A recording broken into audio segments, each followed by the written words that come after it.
अस्सलाम वालेकुम, आप देख रहे हैं टैक्स और आप। आज का हमारा मौजू है जो हुकूमत ने एग्जम्पशन विड्रॉ की है, sale tax on imported goods in EPZ।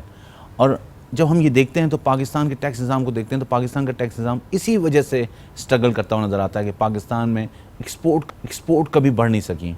और उसकी वजह यह थी कि पाकिस्तान में इंडस्ट्रीज़ जो हैं कभी भी अपने पूरे पोटेंशियल पे काम नहीं कर सकी। मुख्तलिफ इंडस्ट्रियल जोन बनाए गए, मुख्तलिफ एक्सपोर्ट प्रोसेसिंग जोन बनाए गए, जहाँ पे लोकल और फॉरेन इन्वेस्टर्स को इंसेंटिव दिया गया, लेकिन हुकूमत की इनकंसिस्टेंट पॉलिसी की वजह से वो अपने पूरे पोटेंशियल पे काम नहीं कर सके। उन्होंने वो एक्सपोर्ट डिलीवर नहीं कर सके, वो उस तरह का एक्सपोर्ट कर नहीं सके जो उनका पोटेंशियल था। और इसी वजह से हमारे पड़ोसी मुल्क वो सारा फ़ायदा उठा गए। अब हुकूमत जो है वो फिर एक फाइनेंस सप्लीमेंट्री बिल 2021 के ज़रिए उन्होंने एग्जम्पशन जो थी विड्रॉ कर दी on imported items on in EPZ। अब अगर हम ये देखते हैं तो ये 17% का टैक्स लग जाएगा, जो कि कॉस्ट ऑफ डूइंग बिज़नेस को बढ़ा देगा।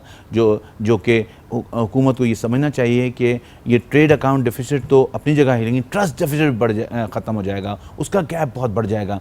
क्योंकि जो लोगों ने इन्वेस्ट किया है उन्होंने इस बात के साथ इन्वेस्ट किया है कि हमें इस जगह पे टैक्स नहीं देना और हमें एक्सपोर्ट बढ़ानी है। और जो हुकूमत ये कह रही है कि हमें इसकी वजह से डॉक्यूमेंटेशन होगी, मेरे ख़्याल में ये बड़ी मजाकाना बात है। क्योंकि EPZ अथॉरिटी जो है ना, हर इंडस्ट्री जो वहाँ मौजूद है उसको बड़ी क्लोजली मॉनिटर करती है, उसको पूरा चीज़ें उनकी डॉक्यूमेंट हैं, एक्टिविटी तक डॉक्यूमेंट है, क्या चीज़ निकल रही है, क्या चीज़ आ रही है, सब डॉक्यूमेंट है। तो मेरे ख्याल में ये बात कि उसको डॉक्यूमेंट करना है। और सिर्फ IMF के कहने पे या किसी और एजेंसी के कहने पे अगर आप अपनी एक्सपोर्ट को तबाह करना चाहेंगे तो इसके बड़े दूरअज़ नताइज होंगे, इसके बड़े नेगेटिव इम्पैक्ट्स होंगे। क्योंकि पाकिस्तान को इन्वेस्टर्स की ज़रूरत है, पाकिस्तान को फॉरेन इन्वेस्टमेंट की ज़रूरत है, पाकिस्तान को लोकल इन्वेस्टमेंट की ज़रूरत है कि इंडस्ट्री में कन्वर्ट हों।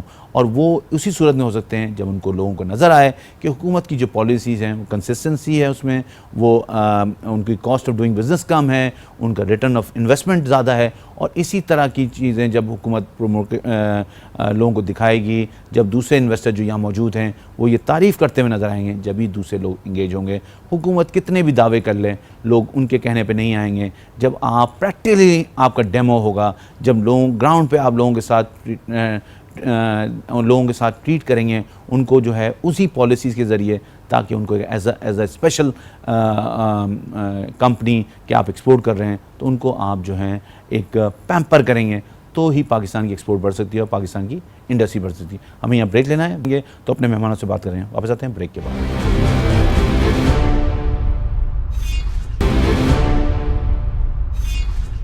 ब्रेक पे जाने से पहले हम बात कर रहे थे जो फाइनेंस सप्लीमेंट्री बिल 2021 आया है, उसमें जो अमेंडमेंट की गई है और उसके ज़रिए एक एग्जम्पशन जो थी वो एक्सपोर्ट प्रोसेसिंग जोन की इंपोर्ट पे जो गुड्स इंपोर्ट की जाएंगी उस पर एग्जम्पशन थी, उसको विड्रॉ कर लिया गया। अब इस एग्जम्पशन का इम्पैक्ट क्या होगा, ये हुकूमत का जो कमिटमेंट है उससे कितना दूर है कि वो एक्सपोर्ट बढ़ाना चाहती है। दूसरी चीज़, वो इंडस्ट्रियल यूनिट्स को सपोर्ट जो करने का एक वादा था, वो वादा कितना वफा हो रहा है और हुकूमत कितना सीरियस है। क्योंकि ट्रेड अकाउंट डेफिसिट जो है वो हमारा कम होके नहीं दे रहा। क्योंकि जब हम देखते हैं तो इंपोर्ट तो कम कर लेते हैं लेकिन एक्सपोर्ट हम बढ़ा नहीं पा रहे। हमारे साथ मौजूद हैं आगा शाहिद मजीद साहब, ये पॉलिसी टैक्स कंसल्टेंट हैं, और हमारे साथ मौजूद हैं फ़रत अली साहब जो कि फॉर्मर प्रेसिडेंट हैं ओवरसीज चैम्बर ऑफ कॉमर्स से। हम उनसे अपने मेहमानों से बात करते हैं। पहले मैं जाऊँगा आगा मजीद साहब के। अस्सलाम वालेकुम आगा साहब। वालेकुम अस्सलाम। बहुत शुक्रिया आपने हमारे वक्त निकाला। आगे साहब, हम आज बात कर रहे हैं जो फाइनेंस सप्लीमेंट्री बिल 2021 में जो विड्रॉ किया गया एग्जम्पशन है import on goods to EPZ, तो उसमें आपका क्या मौक़िफ़ है और ये हुकूमत ने क्यों किया है? अब देखिए जी, ये हुकूमत के जो वेरियस ऑफिसर्स ने अपने बयानात दिए हैं, मीडिया में प्रिंट हुए और उनसे गुफ्तगू भी हुई, उन्होंने इसकी वजह जो बेसिक बयान की है वो ये है कि डॉक्यूमेंटेशन, कि जी हम इकॉनमी को डॉक्यूमेंट करना चाहते हैं। क्योंकि इस पर्टिकुलर केस में जो कि EPZ का है, इसमें तो जितना टैक्स उन्होंने लेना है उतना वापस भी कर देना है। तो उनसे जब पूछा गया कि अगर आपने जितना टैक्स लेना है उतना वापस ही कर देना है, क्योंकि वहाँ से एक्सपोर्ट हो जाएगी, या वो चीज़ें जो वहाँ से पाकिस्तान के लिए, जिसको टैरिफ एरिया कहते हैं, एक्सपोर्ट होंगी, तो उसके ऊपर जो बायर है पाकिस्तान का वो टैक्स दे देगा। तो फिर आपने टैक्स क्यों लगाया? तो उन्होंने कहा जी मेजर वजह इसकी इकॉनमी को डॉक्यूमेंटेशन करना है। अब ये वजह जो है ना, ये जनरली तो एप्लीकेबल है कि इकोनॉमी को डॉक्यूमेंट होना चाहिए, लेकिन ईपीजेड के केस में ये बड़ी एक एब्सर्ड सी वजह है, क्योंकि ईपीजेड का तो हर यूनिट जी। डॉक्यूमेंटेड है, और जितना डॉक्यूमेंटेड ईपीजी इटसेल्फ है, वो कोई और भी बिजनेस पाकिस्तान में आज डॉक्यूमेंट उतना नहीं है। मैं इस तरह लेकिन कहूंगा कि ये बात बिल्कुल सही है, डॉक्यूमेंटेशन पाकिस्तान का एक बहुत बड़ा इशू है, लेकिन इशू ये है कि जब हुकूमत कमिटमेंट करती है, लोग इन्वेस्टमेंट उस कमिटमेंट पे करते हैं, तो उसके बाद एकदम पॉलिसी जो चेंज हो जाती है, इससे लोगों को जो एतमाद है हुकूमत, इस हुकूमत पे भी और पिछली हुकूमतों ने भी ये किया है 12, तो वो उठता चला जाता है। बिल्कुल दुरुस्त फरमाया आपने कि जब आप एक कमिटमेंट करते हैं, अपनी पॉलिसी को कंटिन्यूटी देना चाहते हैं, आप बाहमी एतमाद जो है उसको कायम रखते हैं, जिसको म्यूचुअल कॉन्फिडेंस है, अगर आप उसको डिस्टर्ब करेंगे तो जो जो इन्वेस्टमेंट है ना साहिब, वो तो एक छुई मुई का पौधा है जी। उसको आप हल्का सा भी ड्राएंगे तो वो फौरन ही बिल्कुल अपने इंट्रोवर्ट हो जाता है, और वो वहां जाके अपीयर होता है, वहां जाके अपना पौधा लगा देता है, जहां पर कि उसको एक खुली फिजा में सांस लेने का और पनपने का मौका मिले, जहां पर कि उसको जो है पता है कि पॉलिसीज जो है वो मुस्तकिल हैं, वो रहेंगी, हुकूमत की जो कमिटमेंट है वो मौजूद रहेगी, तो वहां पर वो जाके करता है। जिस तरह आपको भी मालूम है, और इनफैक्ट शायद हमारे पॉलिसी मेकर्स को भी पता होगा कि हमारे बहुत से यूनिट्स ने पाकिस्तान से इन्वेस्टमेंट निकाल कर बांग्लादेश में जाके लगाई है, और कुछ जो इन्वेस्टर्स हैं हमारे, कुछ पाकिस्तान के जो मैन्युफैक्चरर्स हैं स्पेशली टेक्सटाइल के, उन्होंने चिटागोंग फ्री जोन में जाके इन्वेस्टमेंट की है, और वहां से टेक्सटाइल बनाकर जो है वो यूरोप और अमेरिका के लिए एक्सपोर्ट कर रहे हैं। तो आप ये समझते हैं और जो WTO का पाकिस्तान सिग्नेटरी भी है, तो उसके जो वहाँ पे जो टैक्स का उन्होंने कहा गया है कि वो जिम्मेदारी तो लोकल उसकी होती है, तो इस तरह अगर आर्टिकल 3 को हम देखते हैं तो फिर तो ये कॉस्ट ऑफ डूइंग बढ़ाएगी है। जी यकीनन, बिल्कुल आपने दुरुस्त फरमाया कि स्पेसिफिकली ईपीजेड के ऊपर जब आप सेल्स टैक्स लगा देंगे तो उससे कॉस्ट ऑफ डूइंग बिजनेस जो है वो बढ़ जाएगी। जो इन्वेस्टर है उनका पैसा जो है वो ब्लॉक हो जाएगा उस असना के लिए जो जिसमें कि वो अपना एक्सपोर्ट करके इसको वापस लेंगे, और जो प्रोडक्शन का साइकिल है वो 1 माह से लेकर 3 माह तक होता है। तो जो फाइनेंशियल कैश फ्लो है वो 3 माह के लिए तकरीबन डिस्टर्ब हो जाएगा, और बेइंतहा पैसे जो हैं वो इन्वेस्टर्स के वो सरकार के पास फंसे रहेंगे तब तक कि जब वो एक्सपोर्ट ना कर दें। लेकिन ये चीज़ तो बिल्कुल एक एब्सर्ड सी नज़र आती है ना कि आपने सेल्स इकट्ठा कर लिया, जो कि आप एडमिटेडली कह रहे हैं कि जो चीज़ें एक्सपोर्ट होंगी उसको आप वापस कर देंगे। अच्छा, एक चीज़ और मैं आपको बड़ी इंटरेस्टिंगली बता दूं, देखिए ये जो ईपीजेड है ना, इसको ऑर्डिनेंस के तहत एक वेयर हाउस का दर्जा हासिल है। अच्छा, वेयर हाउस जो है custom bonded warehouse section 12 का, वो उसके अंदर मजीद जो है एक इख्तरा है जिसको मैन्युफैक्चरिंग बॉन्डेड वेयर हाउस और एक्सपोर्ट ओरिएंटेड यूनिट कहा जाता है। ये दोनों वेयर हाउसेज हैं जो कि टैरिफ एरिया में बनते हैं, और इसके ऊपर सेल्स टैक्स और कस्टम ड्यूटी का इस्तिस्ना हासिल है, और ये इस्तिस्ना उन चीज़ों के लिए है जो बाहर से लेकर आएंगे, और जो पाकिस्तान से उनको चीज़ें सप्लाई की जाती हैं उसको भी 0 रेटिंग होती है। वो अपनी चीज़ें बनाकर पाकिस्तान से जब एक्सपोर्ट कर देते हैं तो उनका वो ऑडिट होता है, और वो जो चीज़ें एक्सपोर्ट होती हैं उसके ऊपर वो दुरुस्त हो जाता है, जो चीज़ें रह जाती हैं उनको पाकिस्तान में इंपोर्ट करते हैं उस पर वो टैक्स अदा कर देते हैं। ठीक है, अब यही चीज़ ईपीजेड भी है। अब सूरत हाल ये हुई कि ईपीजेड में जिसने मैं इन्वेस्टमेंट की उससे तो ये प्रिविलेज ले ली गई, उससे ये इंसेंटिव ले लिया गया, और जो टैरिफ एरिया में मैन्युफैक्चरिंग बॉन्ड है, एक्सपोर्ट ओरिएंटेड यूनिट है, और इसकी तरह एक और स्कीम भी है जिसको DTRE कहा जाता है, वो उसके ऊपर ये जो है इंसेंटिव बहाल रहेगा। नहीं, वो तो फिर आगा साहब आप ये बताएं नहीं, कल कोई अगला ऑर्डिनेंस आएगा उसमें उसको भी विड्रॉ कर देंगे। वो मैं आपके पास मुझे इनफैक्ट पता ये लगा है कि शायद जो पॉलिसी मेकर्स हैं वो जो बाकी जो एक्सपोर्ट ओरिएंटेड स्कीम्स हैं उसके ऊपर भी ये इंसेंटिव विड्रॉ करने के चक्कर में है। सर, मेरा ख्याल ये है कि हुकूमत जो है वो सिर्फ अपने फिगर्स को बेहतर दिखाना चाहती है, चाहे वो कल को वापस करना ठीक है, पड़े। मैं आपके पास लेकिन वापस आता हूं सर, मैं आपसे बात करता हूं। मेरे साथ मौजूद है फरहत अली साहब, जो फॉर्मर प्रेसिडेंट हैं ओवरसीज चैम्बर ऑफ कॉमर्स के। इन्वेस्टर कैसे देखता है इस अमेंडमेंट को? अस्सलाम वालेकुम फरहत साहब। वालेकुम अस्सलाम। मैं फॉरेन इन्वेस्टर्स की व्यू से बात करूंगा। जी जी प्लीज। देखिए, जो फॉरेन इन्वेस्टर आता है मुल्क में वो तीन चीजें देखता है। Number one, return on investment और प्रॉफिटेबिलिटी इसको क्या मिल रही है। ठीक। दूसरी, investors confidence in government policies को देखता है। और cost and ease of doing business को देखता है। सही है। अब ये जो इन्होंने ऑर्डिनेंस, इन्होंने जो अब ये जीएसटी लगाया है एट इंपोर्ट स्टेज पे, तो इसमें तीनों चीजें शैटर्ड हो गई हैं। ठीक है। ये एक्सपोर्ट प्रमोशन जोन, जैसे हमारे दोस्त ने कहा है, 1980 में बना था थ्रू एन ऑर्डिनेंस। जी। और ऑर्डिनेंस के तहत उसका जूस जो था वो ये था कि इंपोर्ट और एक्सपोर्ट स्टेज पे कोई टैक्स नहीं होगा। और यही होता है जिस बेसिस पे सारी दुनिया में एक्सपोर्ट प्रोसेसिंग जोन है। ये अगर आप हटा दें तो एक्सपोर्ट प्रोसेसिंग जोन का तो स्टेटस खत्म हो गया। ये तो एक नॉर्मल इंडस्ट्रियल स्टेट है। अच्छा, नहीं, जो फरहत साहब बिल्कुल आपकी बात सही है, और रिटर्न ऑफ इन्वेस्टमेंट भी देखता है, वो कॉस्ट ऑफ डूइंग बिजनेस देखता है, और वो इन्वायरमेंट भी देखता है कितना कंड्यूसिव है। लेकिन इशू यहाँ पे ये है कि हम जो हमारी हुकूमत है या जो इस अमेंडमेंट को लेके आए हैं, विड्रॉ किया है इन्होंने, वो ये कह रहे हैं कि हम डॉक्यूमेंटेशन को की प्रमोट कर रहे हैं। आप कैसे इसको देखते हैं? नहीं, देखें मैं आपको बताऊं, ये बिल्कुल आर्ग्यूमेंट गलत है। पहले तो ये यहाँ पे 24/7 कस्टम्स होता है गेट पे, इन एंड आउट जी।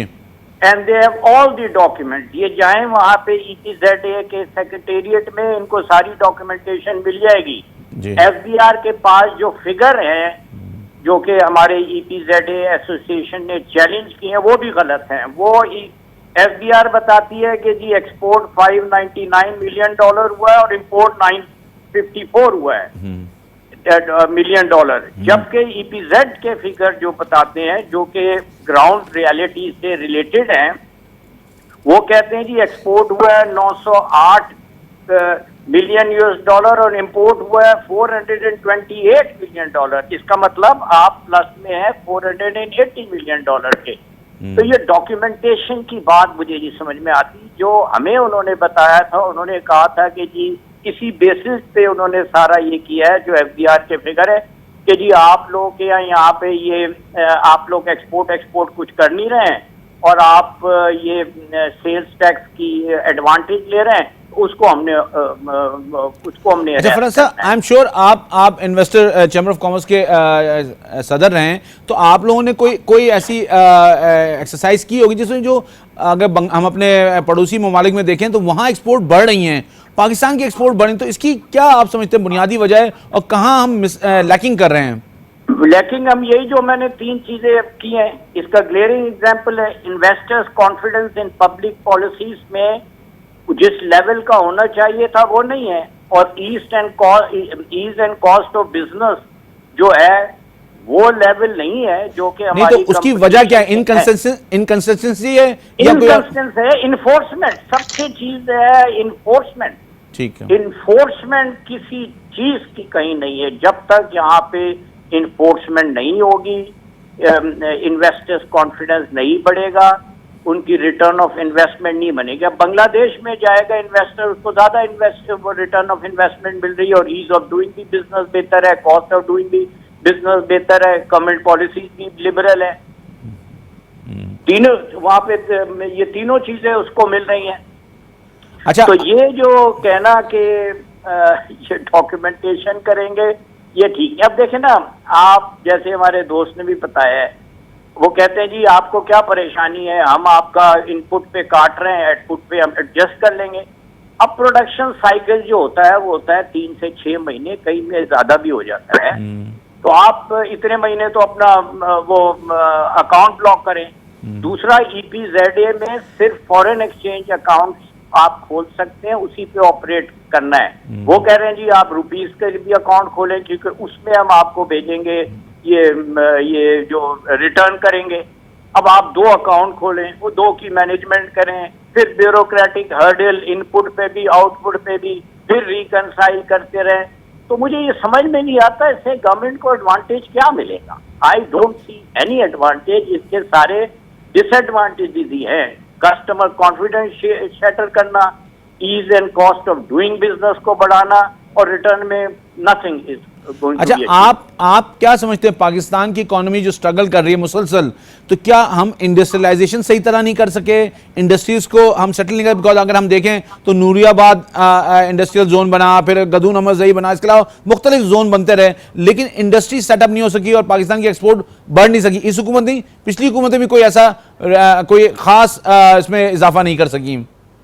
देखिए जी, इसमें मेन वजह तो हमारी ये है कि पाकिस्तान में कॉस्ट ऑफ डूइंग बिजनेस बहुत बढ़ गई है। इलेक्ट्रिसिटी चार्जेस हमारे जो हैं वो कहाँ पे पहुंच गए, one of the highest in the world इस वक्त हमारे इलेक्ट्रिसिटी चार्जेस हैं। दूसरा फिर ब्यूरोक्रेटिक्स जो रेड टेपिज्म है, मल्टीपल एनओसीज हैं। तीसरी चीज ये है कि हमारी इंपोर्ट इतनी लिबरल नहीं है, खासकर चाइनीज प्रोडक्ट्स की, कि यहाँ पे जो आपकी अपनी लोकल इंडस्ट्रीज तो बंद होती रही, आपने इंपोर्ट पे तवज्जो दी। तो इस सूरत हाल में इंडस्ट्री को सरवाइव करना बड़ा मुश्किल है। आप इवन प्लेइंग ग्राउंड रखें और देखें बाहर के मुल्कों में किस तरीके से क्या पॉलिसीज है। आपके नेबर में इंडिया है, बांग्लादेश है, मलेशिया है, वहाँ पे क्यों इन्वेस्टमेंट आ रही है? कुछ स्टडी करें, देखें क्या वजह है, कंपेयर करें, बेंचमार्किंग करें। आप एक आइसोलेशन में पॉलिसीज बना देते हैं, closing your eyes to what is happening around your world, तो कैसे इंडस्ट्रियलाइजेशन होगी? अभी ये बताया हमारे दोस्त ने कि यहाँ से जाके बांग्लादेश में इन्वेस्टमेंट कर रहे हैं, तो कोई तो इंसेंटिव होगा जो यहाँ से लेके वहाँ जा रहे हैं। कौन जाना चाहेगा कि अपने मुल्क से दूसरे मुल्क में जाए? बहुत शुक्रिया। हमें यहाँ ब्रेक लेना है, ब्रेक से हम वापस आएंगे तो अपने मेहमानों से बात करेंगे। बात की है मेहमानों ने जो उन्होंने कहा कि जी अब देखना ये कि इन्वेस्टर को आप कितना इंगेज रखते हैं उसको, इसलिए कि ये एक बिल्कुल पौधे की तरह है जो जल्दी सूख जाता है, इन्वेस्टमेंट बहुत जल्दी आपके पास से चली जाती है। तो अब आपको उसको कितना कंड्यूसिव इन्वायरमेंट देना है, आपको स्टडी करनी है जो आपके पड़ोसी ममालिक हैं वहाँ क्यों एक्सपोर्ट बढ़ रही है, और उसके मुताबिक एक लॉन्ग टर्म पॉलिसी हमने उसका इजरा करना है ताकि लोगों को कंसिस्टेंसी नज़र आए और वो समझे कि वो इन्वेस्टमेंट कर रहे हैं तो उसका रिटर्न भी अच्छा मिलेगा और पॉलिसीज़ अचानक नहीं चेंज होंगी। हम ब्रेक के बाद वापस आएंगे और अपने मेहमानों से बात करेंगे और इस मौजू पे कि हुकूमत को क्या करना चाहिए। जो हुकूमत का इस बारे में कहना है कि डॉक्यूमेंटेशन की वजह से उन्होंने ये सेल टैक्स इम्पोज किया है, इंपोर्ट जो एक्सपोर्ट प्रोसेसिंग जोन में हो रही हैं उस पर इंपोर्ट पे जो टैक्स लगाया है, तो मेरे ख्याल में उसमें कितनी सही बात है और क्या वहाँ पे डॉक्यूमेंटेशन नहीं हो रही, ये वापस आके ब्रेक पे बात करेंगे। वापस आते हैं ब्रेक के बाद।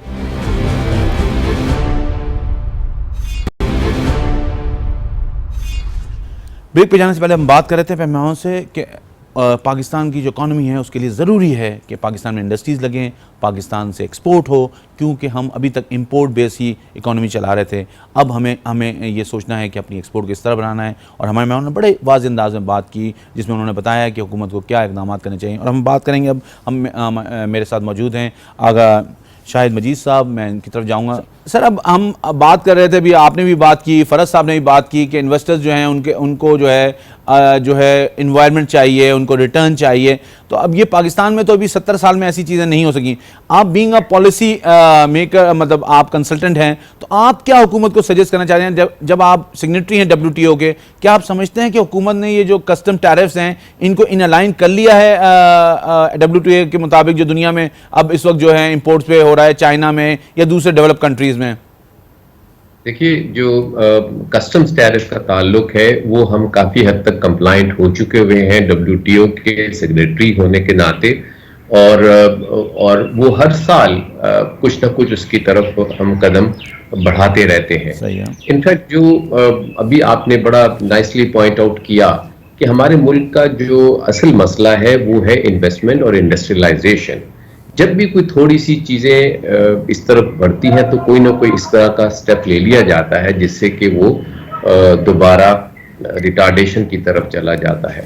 अब इसी पर्टिकुलर एग्जांपल को EPZ वाले को ले लीजिए कि इस पर आपने लोकल टैक्स लगा दिया है, जबकि कॉन्सेप्चुअली EPZ जो है वो मुल्क का हिस्सा तस्वर नहीं किया जाता। प्रैक्टिकली इसको देखा जाता है कि ये पाकिस्तान से बाहर है, इसीलिए इसको EPZ कहा जाता है, और जो बाकी पाकिस्तान है उसको टैरिफ एरिया कहा जाता है। वो जो मेरे दोस्त फरहत ने भी पॉइंट आउट किया कि साहब जो इन्वेस्टमेंट है उसको रिटर्न चाहिए, उसको स्टेबिलिटी ऑफ द पॉलिसी चाहिए, कंटिन्यूटी ऑफ द पॉलिसी चाहिए, और उसके साथ रिड्यूस कॉस्ट ऑफ बिजनेस चाहिए। आपने जब उसके ऊपर सेल्स टैक्स लगा दिया तो कॉस्ट ऑफ डूइंग बिजनेस तो उसकी एकदम से बगैर किसी नोटिस के 5 से 10% बढ़ जाएगी। ये कोई छोटी चीज नहीं है। और दूसरा, आपने जो से ऑब्जेक्टिव बताया था कि जी हमने डॉक्यूमेंटेशन करनी है, साहब आपको ये बताता चलूं कि EPZ का जो हर यूनिट है ना, जो भी एक फैक्ट्री है वहां पर, वो बिजली भी EPZ अथॉरिटी से खरीदते हैं, वो पानी भी EPZ अथॉरिटी से खरीदते हैं। तो ये एक ऐसी जगह है कि जहां पर बिजली का एक यूनिट जो कि प्रोडक्शन में जाता है वो भी ऑडिटेड है और डॉक्यूमेंटेड है। पानी का एक गैलन जो कि प्रोडक्शन में इस्तेमाल होता है वो भी डॉक्यूमेंटेड है, and that can be audited. तो ये तमाम चीज आप ये कह रहे हैं कि मतलब ऐसा नहीं है कि वहां जो इंडस्ट्री लगी हुई है अनडॉक्यूमेंटेड है, हुकूमत का ये जो इंडिया है कि ये इसको डॉक्यूमेंट करना है, तो ये मेरे ख्याल में उन्होंने सिर्फ रेवेन्यू कलेक्ट करने के लिए किया है, डॉक्यूमेंटेशन से इसका दूर दूर तक ताल्लुक नहीं है। बिल्कुल दूर दूर तक ताल्लुक नहीं है सर। जो EPZ के यूनिट्स हैं, जो वहां फैक्ट्रीज हैं, वो मैक्सिमम डॉक्यूमेंटेड है पाकिस्तान में। यानी देखिए, हुकूमत की FBR की भरपूर कोशिश रही कि कुछ सेक्टर्स को सुपरवाइज क्लियरेंस में ले आए, वो नहीं ला सके। EPZ तो सुपरवाइज क्लियरेंस में है, वो इस कदर सुपरवाइज क्लियरेंस में है कि वहां पर जो मालिकान है जिन्होंने मिलियंस ऑफ डॉलर की इन्वेस्टमेंट की हुई है, वो सुबह जब दाखिल होते हैं EPZ में तो अपनी गाड़ी की तलाशी देकर जाते हैं, जब वहां से बाहर आते हैं तो अपनी गाड़ी की तलाशी दे के अपनी गाड़ी की डिग्गी खोल के दिखाकर तब बाहर आते हैं। अब इससे ज्यादा सुपरवाइज या डॉक्यूमेंटेड तो कोई इंडस्ट्री पाकिस्तान की है ही नहीं। तो यहां पर जो डॉक्यूमेंटेशन वाला लॉजिक है वो फेल हो जाता है।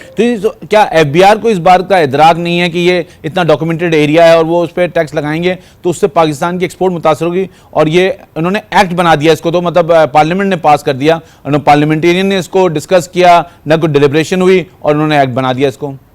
देखिए, पार्लियामेंट के सामने मेरा ये ख्याल है as a tax policy consultant कि पार्लियामेंट के सामने तमाम जो उसके एस्पेक्ट हैं वो पेश नहीं किए गए। इसको EPZ को जो एग्जाम्पशन है वो सिर्फ और सिर्फ एक जो serial number 102 of the 6th schedule of the sales act में ही अवेलेबल नहीं है। देखिए, ये जो EPZ है ये जब शुरू होता है अपना ऑर्डिनेंस से, तो उसमें ये कहता है कि EPZ जो है वो एक कस्टम बॉन्डेड एरिया होगा। कस्टम बॉन्डेड एरिया जो है उसको प्रोटेक्शन है कि वहां पर जो सामान आएगा ना उस पर ड्यूटी ली जाएगी ना सेल्स टैक्स लिया जाएगा। तो ये अभी इंसेंटिव, ये वाली प्रिविलेज, ये वाली लेजिस्लेटिव प्रोविजन उसको अवेलेबल है। इसके साथ साथ SRO 881 और 882 है, जो कि शायद 881 है 2080 का, जिसके तहत सेल्स टैक्स की और कस्टम्स ड्यूटी की एग्जाम्पशन इसको अवेलेबल है। ये दोनों SRO भी अवेलेबल है। और इसके बाद अगर लेकिन ये सब चीजें होने के बाद अब इस वक्त कोर्ट में भी केस चला गया है, तो मैं ये डायकोटमी है, इसको नहीं, तमाम एस्पेक्ट्स को नहीं देखा गया। इनका सिर्फ मुझे लग ये रहा है कि ऑब्जेक्टिव सिर्फ ये है कि पैसे एक्सचेकर में आ जाएं, जिसको ये एक फिगर जो है सेल्स की बेहतर होगी। आगा साहब, लेकिन ये कॉन्ट्रडिक्शन है जो वो बात कह रहे हैं कि हमारे रेवेन्यू टारगेट्स पूरे हो रहे हैं। जब रेवेन्यू टारगेट्स पूरे हो रहे हैं तो एक्सपोर्ट को क्यों डिस्टर्ब किया जा रहा है? देखिए, इससे बहुत बहुत बहुत असर पड़ेगा। और मुझे अभी मैं कुछ मालूमात हासिल हो रही थी कि शायद जो बाकी एक्सपोर्ट ओरिएंटेड स्कीम्स हैं, जिनको एक्सपोर्ट फैसिलिटेशन, अब इनफैक्ट वो पुरानी स्कीम जो थी एक्सपोर्ट ओरिएंटेड यूनिट और bonded manufacturing bonded warehouse और DTRE, उनको इकट्ठा करके एक्सपोर्ट फैसिलिटेशन स्कीम SRO 957 में कर दिया गया है। उसके ऊपर भी ये सेल्स टैक्स लगाने की सोच रहे हैं। Sir, it will be a disastrous effect for the promotion of export from Pakistan. और ये बहुत ही एक ऐसा एक्ट होगा कि जिसको दुरुस्त करते हुए हमें शायद कई साल लग जाए। ठीक है, तो मतलब ये आप ये समझ रहे हैं कि हुकूमत को इसको रिव्यू करना चाहिए और इस पे फौरन इकदाम करके इसको वापस लेना चाहिए? जी इसको कंसिडर करें, कम से कम बैठ के बात करें, इनके साथ इन्वेस्टर्स के साथ बैठ के बात करें कि इनके पॉइंट ऑफ व्यू को सुना जाए, समझा जाए, और अगर उनका ऑब्जेक्टिव डॉक्यूमेंटेशन है तो देखें क्या डॉक्यूमेंटेशन कहाँ नहीं हो रही, डॉक्यूमेंटेशन हो रही है उसके ऊपर कोई जवाब उनके पास नहीं होगा, तो उसके बाद ये टैक्स को लेना और फिर कहना कि हम इसको वापस कर देंगे आपको 1 हफ्ते के अंदर, 1 हफ्ता नहीं है साहब, ये कम से कम 3 माह से 6 माह का, जैसे फरहत ने बहुत नाइसली बताया। मेरा ख्याल था कि ये शायद प्रोडक्शन साइकिल 1 माह से 3 माह का होगा, उन्होंने कहा जी 3 माह से 6 माह का है। अगर इसको एवरेज भी ले लें, 3 माह के करीब भी ले लें, तो 3 माह के लिए आपका कैश फ्लो जो है डिस्टर्ब हो जाएगा। तो ये ईपीजी कॉन्सेप्चुअली पाकिस्तान में फेल हो जाएगा। और अगर आपने इसके साथ साथ एक्सपोर्ट फैसिलिटेशन स्कीम जो है, जिसको डीटीआरई या मैन्युफैक्चरिंग बॉन्ड या एक्सपोर्ट ओरिएंटेड यूनिट, उस पर भी अगर आपने सेल्स टैक्स लगा दिया इंपोर्ट स्टेज के ऊपर, तो ये पाकिस्तान की एक्सपोर्ट के लिए एक बहुत ही नेगेटिव। ठीक है, आपका पॉइंट हो गया, ये इन्वेस्टर फ्रेंडली नहीं होगा, लोग पाकिस्तान की तरफ नहीं देखेंगे। हुकूमत जैसे कह रही है कि फॉरेन डायरेक्ट इन्वेस्टमेंट आएगी, लेकिन इस तरह की पॉलिसीज जो हैं इन्वेस्टर को रोकती हैं। मैं फरज साहब की तरफ जाऊंगा। फरज साहब, ये जो अभी बात हो रही थी कॉस्ट ऑफ डूइंग बिल्कुल सही बढ़ गई, अब बात ये हो रही है कंप्लायंस भी बढ़ जाएगी, सेल टैक्स का रिटर्न भी फाइल करना पड़ेगा। सेल्स टैक्स का रिटर्न फाइल करना पड़ेगा, आपको 2 लेजर रखने पड़ेंगे, रुपीज अकाउंट खोलना पड़ेगा। मुझे जो ये तो ये ईज, जो हुकूमत का ईज ऑफ डूइंग बिजनेस का नारा है, उसके भी मुनाफी है ये? उसके तो बहुत सख्त मुनाफी है, cost and ease of doing business के दोनों तरफ मुनाफी है।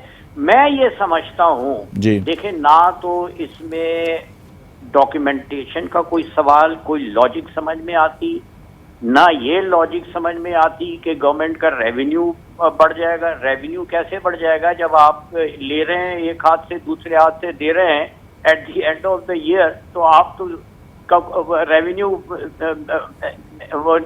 नलिफाई हो गया ना सारा।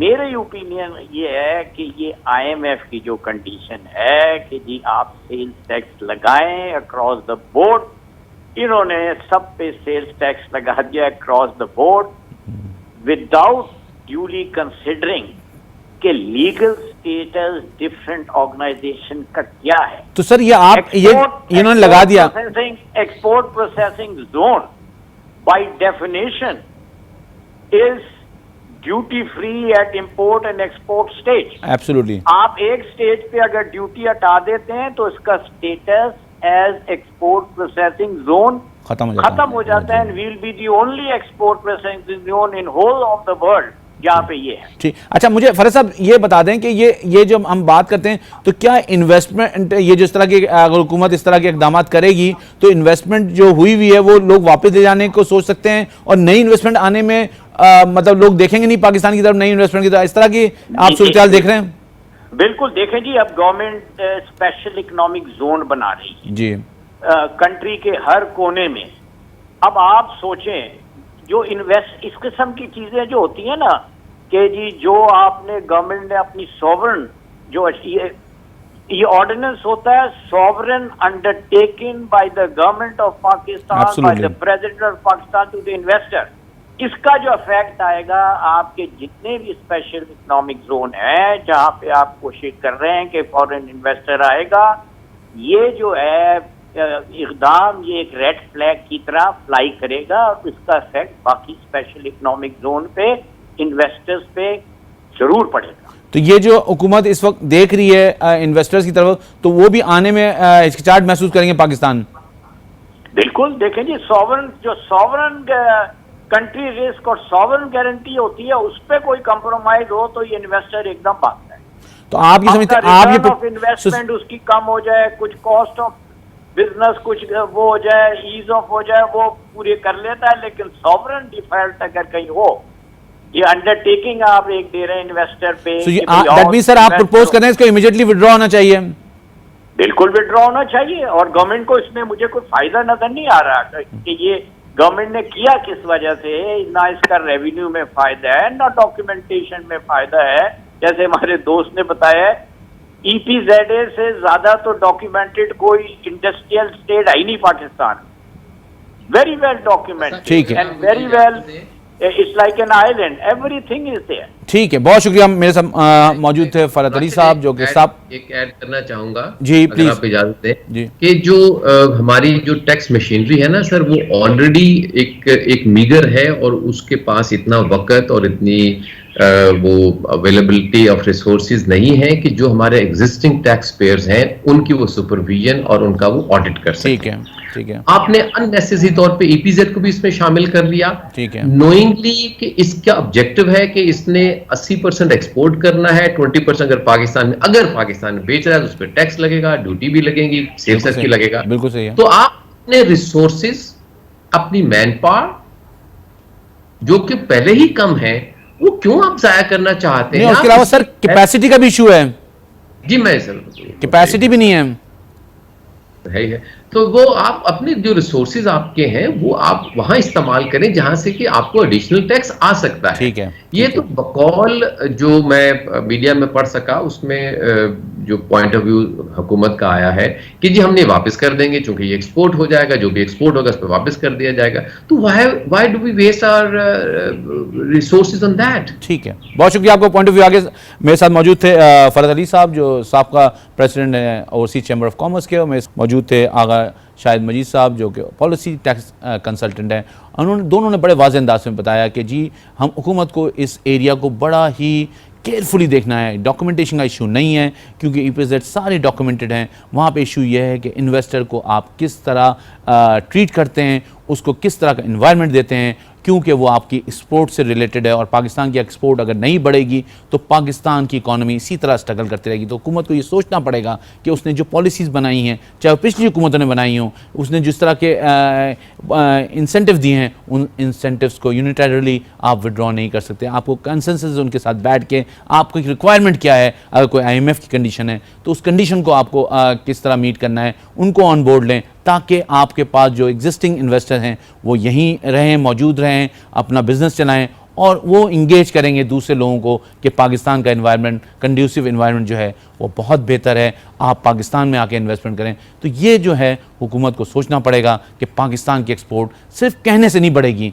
बातें करने से नहीं बढ़ेगी। हुकूमत को इक़दाम करने पड़ेंगे, इक़दाम ऐसे करने पड़ेंगे जहाँ एक्सपोर्टर को ये नज़र आए कि वो पॉलिसी जो आपके पड़ोसी मुल्क हैं उनसे बेहतर इन्वायरमेंट पाकिस्तान में मौजूद है। पाकिस्तान की हुकूमत जो है वो सपोर्ट कर रही है, पाकिस्तान की जो टैक्स मशीनरी है वो सपोर्ट कर रही है एक्सपोर्टर्स को, और वो एक्सपोर्टर्स को डॉक्यूमेंट ज़रूर करें।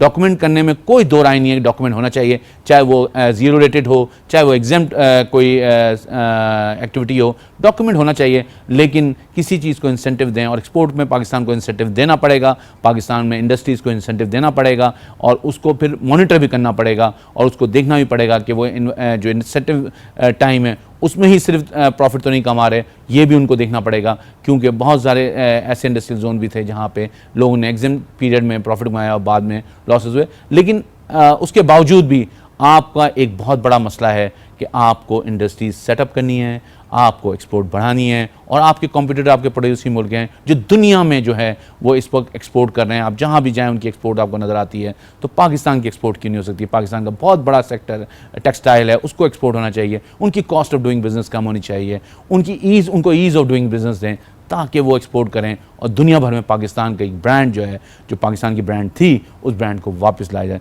हमें अपने प्रोग्राम को यहाँ क्लोज करना है। हम हमेशा ये बात करते हैं कि हुकूमत को ये बात समझनी पड़ेगी कि आप IMF या किसी भी डोनर एजेंसी की वजह से कोई पॉलिसी चेंज करते हैं तो आपको टैक्स पेयर जो ऑलरेडी आपके इनरोल हैं, आपके साथ हैं, उनको साथ बैठ के आपको एक कंसेंसस डेवलप करना पड़ेगा।